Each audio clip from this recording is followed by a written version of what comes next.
Good morning, afternoon, and evening. How are we all doing today? You're probably here for one reason and one reason alone. And it's the same reason why I'm here too. I know what you're thinking. It's going through your head just as it is with me. The Stone Tower Temple is the best Legend of Zelda temple. What? Is it just me? It is just me? Oh.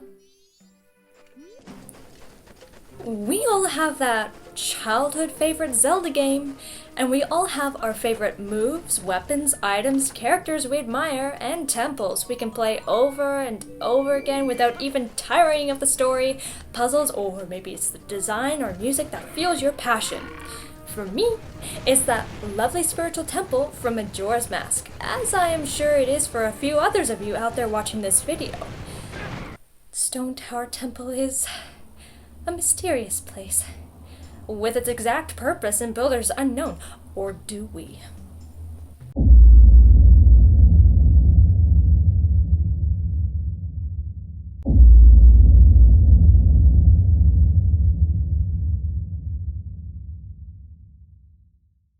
Now, some of this content was from an online post someone made covering the same theory, and they pointed out very good facts that I will try and combine with my own thoughts. But first, let me read to you a little something. Now the whole world had one language and a common speech. As man moved eastward, they found a plain in Chenier and settled there. They said to each other, "Come, let's make bricks and bake them thoroughly." They used brick instead of stone, and tar for mortar. They then said, "Come, let us build ourselves a city with a tower that reaches to the heavens, so that we may make a name for ourselves and not be scattered over the face of the whole earth."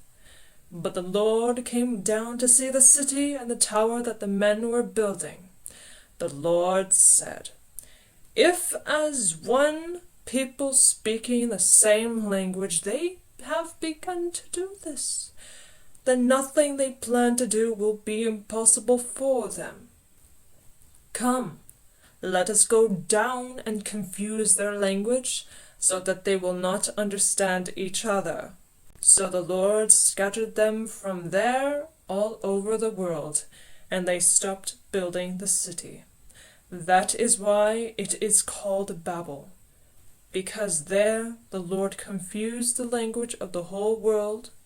From there the Lord scattered them over the face of the whole earth. Clearly, we can see in the scripture I just read to you the acts of men who were foolish and greedy, building a tower to reach heaven itself, become like gods, and be seen as gods by all those who walk the earth, gazing up in wonder at the tower mankind had built. But because this was a blasphemous act and a foolish challenge, God thwarted their plans and punished their wickedness by giving them different languages, keeping them to walk the earth for the rest of their lives. This can fit into Termina very well, actually. Just as man mocked God at Babylon, Terminians had also mocked the golden goddesses of their land, or maybe these so-and-so goddesses were Eldin, Din, and Lanayru. It would make sense if they were the deities from Hyrule, since the Triforce symbol is also seen throughout Termina. Now, it's been a while since I personally played the game, that being because my 3DS broke on me a few months ago, so I cannot accurately reference where I had seen any Triforce symbols in Termina, but a few people have mentioned that Triforce can be seen on the statues leading to Ikana and on the block Link crosses to reach the tower.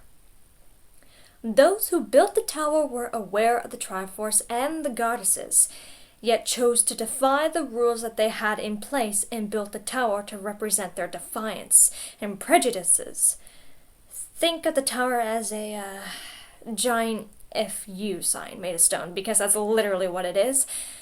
When Link approaches the tower, we see a head with its tongue sticking out, which also acts as the segmented platforms Link crosses to enter the building. To me, the head with its disgusting tongue reminds me of the other statues throughout Ikana, which all have their tongues, covering their crotch, with only the head of the temple being of different design, perhaps representing their leader of the rebellion. To the furthermost right, we see while approaching a hand pointing upwards, pointing to the heavens, to the golden goddesses in the sacred realm. The strange thing is, why would it appear only on the right? It couldn't be the case of whoever the face of the tower belonged to had only a left hand, his right hand missing for some unknown reason. No. The Stone Tower Temple is a spiritual as well as very literal metaphor, and it screams with a message. If we take a look at the map of Termina, we see the 4 different continents with the clock town in the middle, and the kingdom of Ikana to the east. Just like the Stone Tower Temple. 4 columns, surrounding a head in the middle. A hand on the east side of the temple pointing upwards, mocking the divine, a representation of Termina and its people, who turned awayward by the influence of Ikana, the first of which to point upwards and defy the golden goddesses. Warning. Some of this content may be inappropriate for younger viewers, so if you are uncomfortable to proceeding, please click off this video while you still can. If you're comfortable and are willing to continue, then viewer discretion is advised. Without further ado, let's move on with the video. Another fact to point out would be these 4 pillars atop the tower. To me, they had simply looked like a type of mushroom that is common in lawns, the shaggy ink cap, and I was happy to continue believing this until someone pointed out how these columns looked very phallic. Phallic? Whatever, however you say it. Now I would have to say I agree. Reproductive organs, symbolizing family, children, prosperity, a future. Basically, the people of Termina, to the divine watching from above, were saying, "Screw you and your rules, we don't need to follow you to be prosperous." Such defiance was blasphemous, and they were punished for it. The tower was flipped, and the portal which would have sent them to heaven sent them to hell. In this hell, there was a being that had been sealed away during a previous age, a being that had attempted to destroy the world. Could this have been Twin Mold? The flying insect is the only inhabitant of a desolate wasteland which is littered in ruins of a forgotten time.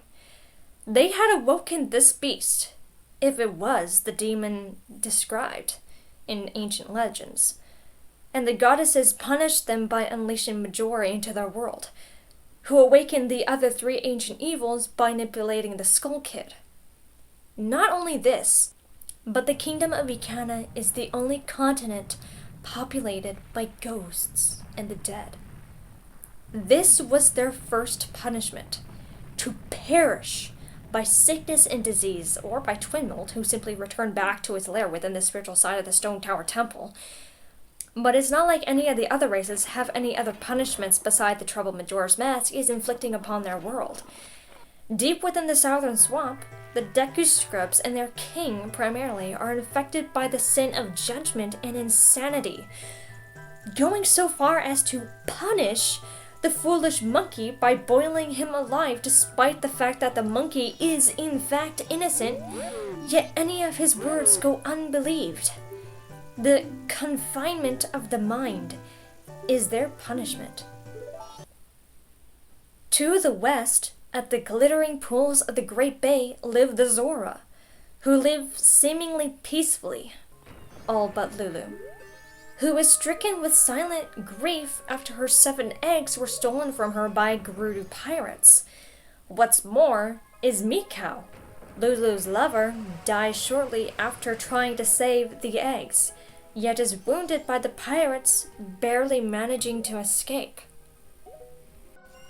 Finally, to the northern parts of the world, within the freezing temperatures of Snowhead, The Gorons remained huddled up in their city, which gave them what little warmth it could. That with a ferocious blizzard and uncommon temperatures knocking outside. As such, the Gorons are slowly dying from hunger and the cold. Extreme suffering. Now, I'm not going to list the punishment for Icana because they have already been punished with death.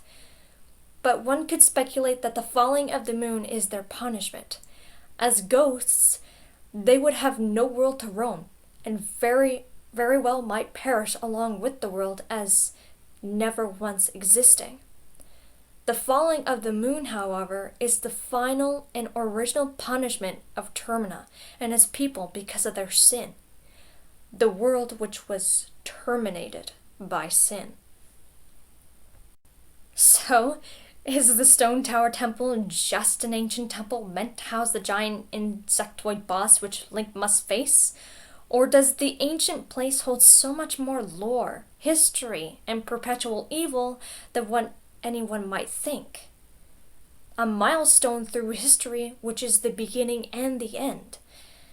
An object which brought about total and absolute destruction merely by existing in the first place.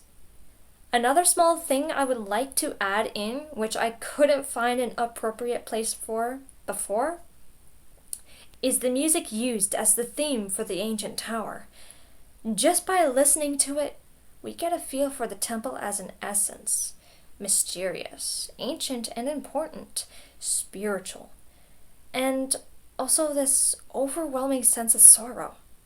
The entire theme sounds like a story, a marching to perfection, yet was eventually thwarted and put an end to. Perhaps I'm making something out of nothing, but I myself believe that the right theme or music can help bridge together the right story, help solidify and bring impact to the story. Thank you all so much for watching this Zelda theory. It took me a while, but I enjoyed working on it so much, and I hope you found it entertaining at the very least. Please add a comment down below about what you think, or if you have any suggestions. A like would seriously be appreciated, and if you are new, please subscribe for more future content from me. Cheers, and I'll see you all next time!